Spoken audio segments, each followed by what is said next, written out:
ہوتا تھا یہ پڑھتے تراوی، اس کے بعد میں وطر پڑھ لیتے. تو سویرے وہ تہجد کی نماز کا کیا ہے اس کے اندر؟ یہ آپ نے ایک حدیث بھی فرمایا آپ صلی اللہ علیہ وسلم 11 رکعت کے رمضان اور غیر رمضان کے زیادہ نہیں پڑھتے تھے.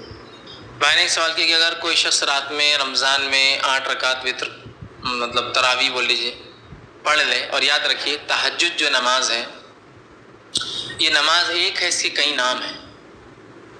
یہ وضاحت بہرحال اس میں رہے گی تھی چونکہ تہجد اور وطر کا میں نے لیا، لیکن اب کوشچن آنسر میں لے لیتا ہوں اس کی وضاحت. عشاء کے بعد اگر 8 رکعت نماز پڑھ کے اس کے بعد وطر پڑھی جاتی ہے تو اس کو کہتے ہیں تراویح. عشاء کے بعد رات کے کسی بھی حصے میں اگر 8 رکعت پڑھ کر 3 رکعت پڑھی جاتی ہے اس کو کہتے ہیں قیام اللیل. اور عشاء کے بعد نہ پڑھ کے انسان جو ہے رات کے آخر حصے میں اگر 8 رکعت پڑھ کے 3 رکعت پڑھتے ہیں تو اس کو کہتے ہیں تہجد. نماز ایک ہے، اس کے نام الگ الگ ہے، ورنہ لوگ بولتے ہیں وطر و تراویح الگ ہے 20 رکعت اور تہجد الگ ہے 8 رکعت. نہیں، یہ ایک ہی نماز ہے، اس کے وقت بدلنے سے نام بدلتا ہے. اس کی دوسری مثال دیتا ہوں، جیسے کہ صلاۃ الضحیٰ.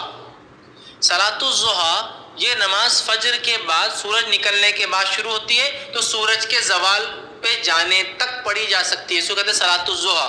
ابتدائی بھی وقت میں پڑھی جائے تو اس کو کہتے ہیں اشراق. بعد میں کسی وقت پڑھی جائے زوال سے پہلے تو کہتے ہیں چاشت، اور زوال سے بالکل تھوڑا پہلے پڑھی جائے تو اس کو کہتے ہیں اوابین. نماز ایک ہے، کہتے ہیں صلاۃ الضحیٰ، ظہر سے پہلے ہوتی ہے. ظہر بولے تو لفظ ضحیٰ ہے. یہ صلاۃ الضحیٰ ایک نماز ہے، 3 نام ہے اس کے وقت بدلنے سے. چاشت تو ویسے عربی نام بھی نہیں، فارسی نام ہے، چیمہ ہی نہیں عربی میں، پھر بھی ہم بولتے ہیں، خیر کوئی مسئلہ نہیں بولنے. اسی طرح قیام اللیل جو ہے اس کے کئی نام ہیں. اگر فوراً عشاء کے بعد پڑھی جائے تو تراویح، رات کے کسی ایک حصے میں پڑھی جائے تو قیام اللیل، اور آخر وقت میں پڑھی جائے تو تہجد. ٹھیک ہے، تو بہرحال وضاحت. تو بھائی نے کا سوال ہے کہ رات کی نماز انہوں نے اول وقت میں پڑھی، اس کو تراویح کہتے ہیں رمضان کے اندر. اب اس کے بعد 8 رکعت کا 3 بھی پڑھ لی تو اب تہجد تو کیا؟ تو یاد رکھیے اگر آپ کو رات میں الگ سے نماز پڑھنا ہے نفل، تو 8 رکعت جو آپ نے بعد میں پڑھی امام کے ساتھ، یا تو آپ اس کے لیے نیت نفل کی کر لیں، کیونکہ نفل نماز جماعت سے ہو سکتی ہے تو وہ نفل ہو جائیں گی، اور آپ رات کی وہ نماز تہجد کی شکل میں رات میں پڑھیں. یا آپ جو ہے پہلے 8 رکعت پڑھ لے کہ اللہ وہ ہے چونکہ بعد میں اٹھوں گا نہیں اٹھوں گا کیا معلوم ہے، پڑھ لے نیت سے کہ اللہ یہ میری رات کی نماز، اس کے بعد اٹھنے کے بعد آپ نفل پڑھ لیں.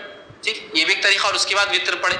یا آپ رات میں 8 رکعت پڑھ لیں اپنی تہجد یا تراویح یا قیام اللیل، اس کے بعد 3 رکعت وطر پڑھ لیں. لیکن اگر آپ اٹھ جاتے ہیں تو پھر نفل پڑھ لیں، چاہے 2 پڑھے، 4 پڑھے، 10 پڑھے، 20 پڑھے، 50 پڑھے، 100 پڑھے، وہ نفل نماز ہو جائیں گے آپ کی، آپ یہ کر سکتے ہیں. لیکن روز اگر رمضان میں آپ اٹھ کے تہجد پڑھتے ہیں تو میں یہ کہوں گا کہ پھر وطر کو آپ نہ پڑھیں، چاہے امام کے پیچھے 8 پڑھ لیں، پھر رات میں اٹھ کے 8 10 جو بھی پڑھنا ہے پڑھے، اس کے بعد آپ وطر کو رکھیں، اس لیے کہ رمضان ایک خاص موقع ہے اور رمضان میں قیام کا ثواب بڑھ جاتا ہے. آپ نے فرمایا من قام رمضانا ایمانا واحتسابا غفر له ما تقدم من ذنبه. جو رمضان کے مہینے میں من قام رمضان قیام کرے، نماز قیام کرے، ٹھیک ہے، ایمان و احتساب، ایمان اور احتساب کے ساتھ کہ اللہ اس سے میرا اجر دے گا اور میری مغفرت کرے گا، اس کو بخشش کا ذریعہ، ایمان کے ساتھ احتساب کے ساتھ، تو غفر له، اللہ معاف کر دیتا پچھلے سارے گناہ، تقدمت من ذنبک. لہذا بہت فائدہ رمضان کی قیام کا. تو لہٰذا اگر آپ کرنا چاہیں تو 8 رکعت کے علاوہ بھی نفل آپ پڑھ سکتے ہیں. کوشش یہ کریں کہ وطر کو آپ آخر میں پڑھیں. اگر ڈر ہے کہ وطر میں اٹھ گیا تو نہ اٹھا تو کوئی مسئلہ نہیں، تو وطر پڑھ کے سو جائے، اٹھنے کے بعد پھر آپ اپنی صرف نفل نماز پڑھ لیں. جی السلام علیکم فیض بھائی، میرا سوال ہے وطر اور تہجد جماعت سے پڑھنا سنت سے ثابت ہے کہ؟ میں نے سوال کیا وطر اور تہجد کیا جماعت سے پڑھنا سنت سے ثابت ہے؟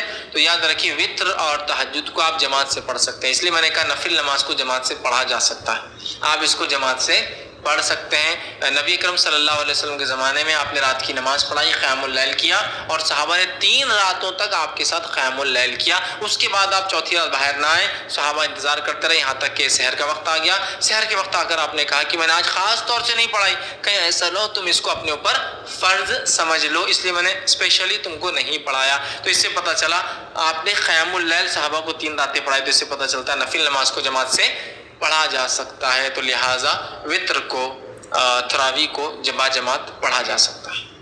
کسی نے سوال